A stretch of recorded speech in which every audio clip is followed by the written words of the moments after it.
music up.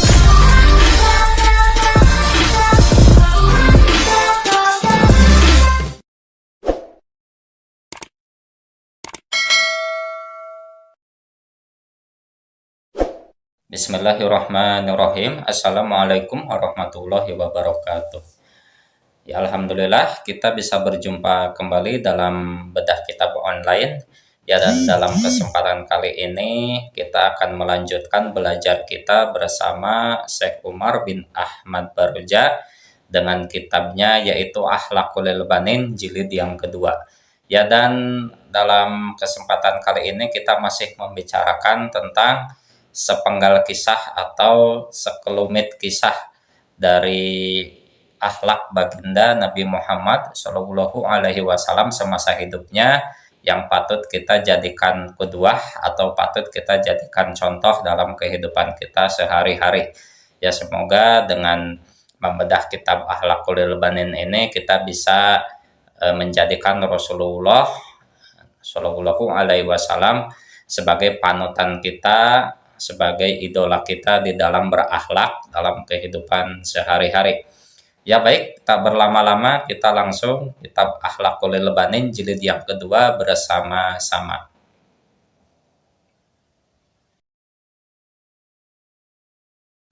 Ya, bismillahirrahmanirrahim.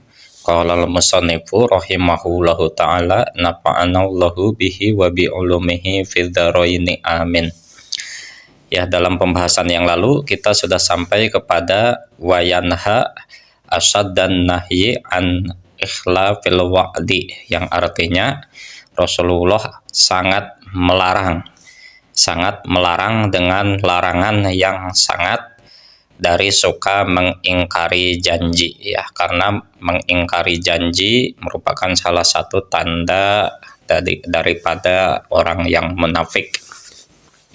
Makanya mengingkari janji, ya, suka tidak menepati janji adalah sesuatu yang sangat dilarang oleh Rasulullah, dan pelarangannya itu teramat sangat, ya. Kita lanjut ke teks berikutnya. Wa kana yuhibbu, dan Rasulullah senang atau suka, ya, maaf ya, di sini bukan yahibu tapi yuhibu, an yunadzima, senantiasa mengatur Rasulullah a'malahu, ya, terhadap pekerjaan beliau, wa yutqinaha, dan menuntaskan pekerjaannya dengan baik, wa yaqulu, dan Rasulullah bersabda, innallaha, sesungguhnya Allah, kataba, telah mencatat, telah menulis, al-ihsana, kepada kebaikan, ala kulli syai'in, terhadap setiap sesuatu, wa yuhibbu aidan, dan Rasulullah juga sangat menyukai an-nadzafata,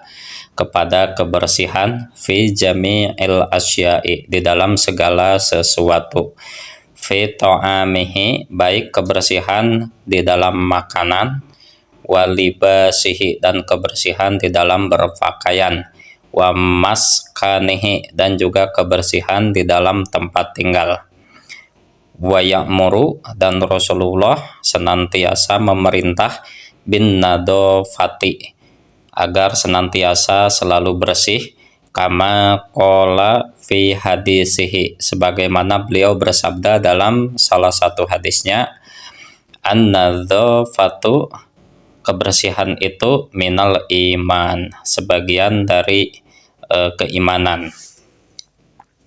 Ya, kita lanjut ke halaman berikutnya. Wa kana idza masa, dan Rasulullah apabila beliau berjalan, la yaltafitu, beliau tidak menoleh, ya, tidak menoleh, yaminan, ke arah kanan, wala shimalan, dan juga tidak menoleh ke arah kiri. Ya, jadi ketika beliau berjalan di suatu perjalanan, beliau berjalan dengan tegap dan lurus, ya, tidak menolehkan mukanya baik ke arah kanan maupun ke arah kiri.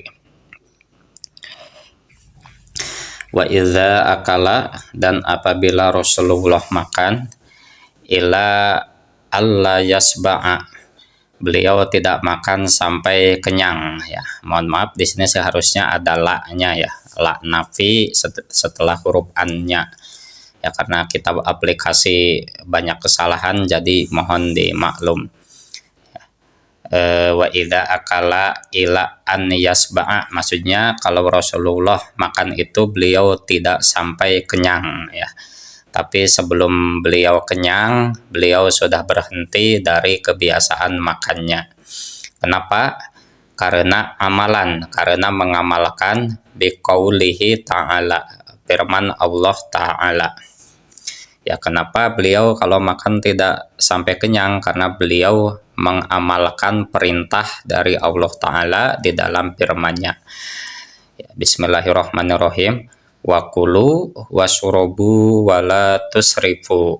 Ya, Allah Subhanahu wa taala berfirman, makan dan minumlah kalian ya, wala tusrifu, dan janganlah kalian berlebih-lebihan. Ya, maksud di sini jangan berlebih-lebihan itu maksudnya kalau makan dan minum jangan sampai berlebihan yang menyebabkan kita terlalu kenyang dan malah bisa mengganggu kesehatan kita ya akibat kekenyangan itu. Lanjut, innahu la yuhibbul musrifin ya, karena sesungguhnya Allah itu tidak menyukai, tidak senang kepada orang-orang yang berlebihan. Ya baik, kita lanjut. Wa idza takalama, dan apabila Rasulullah berbicara, iqtasara, maka Rasulullah selalu meringkas pembicaraannya ala qadril hajat, hanya berbicara sebutuhnya saja ya, hanya bicara seperlunya saja, tidak berlebihan kemana-mana. Wa yaqulu, dan Rasulullah juga bersabda, man somata, ya barang siapa yang diam, naja, ya maka dia selamat ya, maksudnya orang yang tidak banyak berbicara. Rasulullah mengatakan bahwa orang yang tidak banyak berbicara dialah orang yang akan selamat ya, karena dengan banyak berbicara dikhawatirkan dia akan mengatakan kata-kata yang justru akan menjadi pedang baginya ya, yang justru akan membahayakan dirinya. Ya, sebagaimana peribahasa mengatakan bahwa mulutmu adalah harimaumu ya, atau mulutmu lebih tajam dari pedang. Ya, karena dengan kita banyak bicara, apalagi bicara yang menyakiti orang lain, maka kelak mulut kita akan menghantam kita sendiri ya. Makanya Rasulullah sangat menganjurkan kepada kita umatnya agar lebih baik diam daripada banyak bicara. Ya baik, kita lanjut ke halaman berikutnya. Wa kana yuhafidu, dan ketika itu Rasulullah juga selalu menjaga ala auqatihi, atas segala waktunya.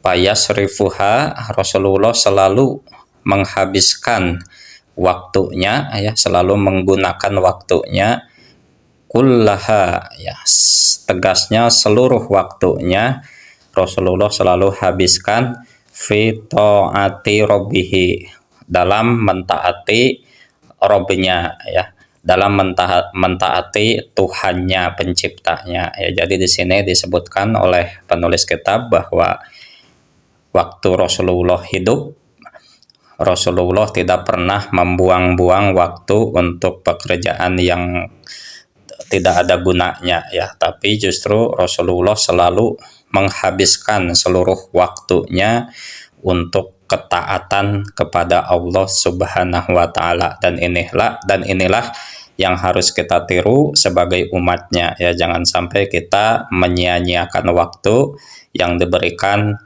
oleh Allah kepada kita semasa hidup kita.